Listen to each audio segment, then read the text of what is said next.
แลนแทแลมาสารคามพี่น้องเอ้ยบิ๊กซี่สารคามน้องสาวเห็นรีวิวในติ๊กต็อกก็เลยมาสันเดของถือของลดหลั่งสต็อกพี่น้องจ๋ากับบริวารถือคักถือแห้งได้จ้าแต่ว่าส่วนหลายสิเป็นร้านข้าวไปขายต่อใดสิเป็นของไปเหลือง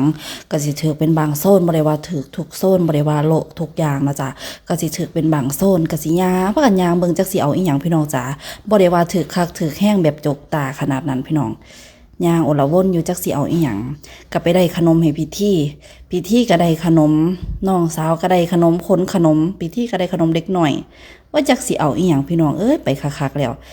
ยายน้องเพิ่นก็ไปเบิ่งโซนของสดเพิ่นก็ไปพัวปลาแซลมอนเป็นชิ้นน้อยก็ว่า200ก็ถือคักแล้วกับใช้ชิ้นใหญ่เติบเพิ่นเป็นรุ่น